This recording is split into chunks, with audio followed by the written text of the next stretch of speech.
విజయవాడ వరద ప్రభావిత ప్రాంతాలలో సహాయ చర్యలు అందిస్తున్న ముఖ్యమంత్రి చంద్రబాబు నాయుడు. కృష్ణా జిల్లా, ఆంధ్రప్రదేశ్ రాష్ట్రం గత 3 రోజులుగా విజయవాడ వరద ప్రభావిత ప్రాంతాలలో పగలు రాత్రి అనక సహాయ సహకారాలు అందిస్తున్న ముఖ్యమంత్రి చంద్రబాబు నాయుడు స్వయంగా పలు ప్రాంతాలను సందర్శించారు. ఇప్పటికే చాలా ప్రాంతాలు నీటిలో మునిగి ఉన్నాయి.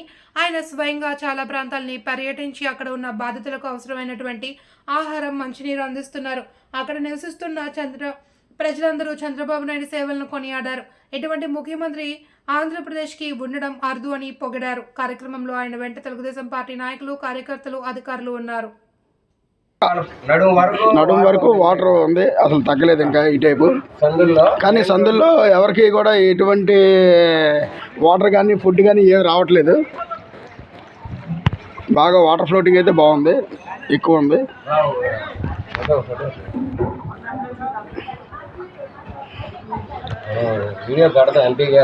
ఆల్రెడీ ఫోటోలు కూడా తీస్తున్నాం.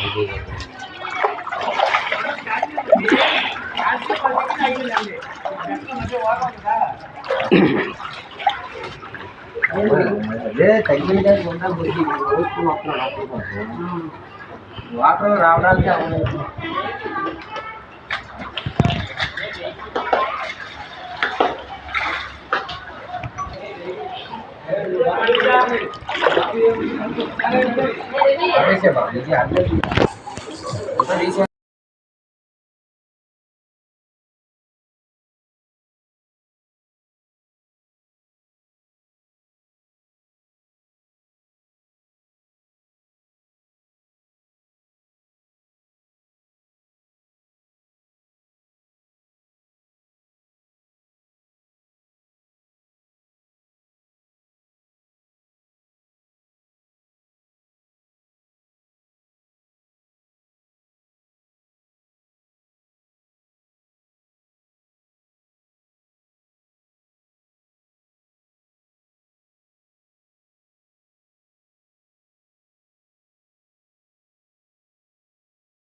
కరెంట్ ఇవ్వడం లేదు.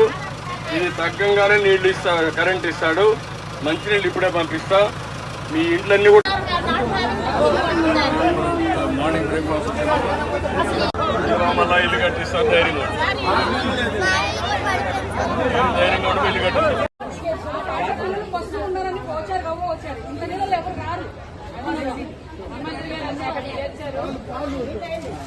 అన్ని చేరిస్తే అన్ని టిఫిన్ కూడా వస్తుంది, మధ్యాహ్నం భోజనం వస్తుంది.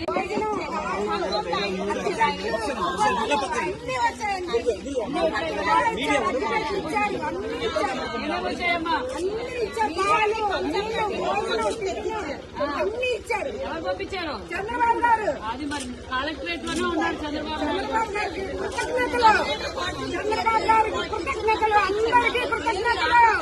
ఇక్కడికి వచ్చి మాకు ఇంత సేవ చేసినందుకు అందరికీ పేరు పేరున కృతజ్ఞతలు. థ్యాంక్ యూ అమ్మా. వస్తుందని చంద్రబాబు అయినా లేకపోతే ఎవరైనా ఊహిస్తామమ్మా? లేదు, కాకపోతే అన్ని బాగానే చూస్తున్నారు. కానీ ఇప్పుడు వచ్చి జగన్ వచ్చి ఆ ప్రజల్ని పట్టించుకోవట్లేదు, ప్రజలకు భోజనం పెడతలేదు అని అది తప్పు. అందరికీ కూడా ప్రతిది కూడా అందే వాళ్ళకి అందుతున్నాయి. ఆకలికి తట్టుకోలేని 2 ప్యాకెట్లు తీసుకున్నారు, అది తప్పు లేదనుకో. కాకపోతే మనకు ప్రభుత్వం మాత్రం బాగానే ఇస్తుందండి. కాకపోతే జగన్ మాత్రం తప్పు చేశాడండి. మరి అందరు నమ్ముతారుగా, పెచ్చోళ్ళకి గొర్రెల్లాగా వెళ్ళిపోతారుగా ప్రజలు, అందుకే అలా మాట్లాడుతున్నాడు. మీకైతే ఇప్పుడు కొద్దిగా సహకారం అయితే అందుతుందా? అవన్నీ అందుతున్నాయండి, మాకు అన్ని అందుతున్నాయి, బానే ఉన్నది.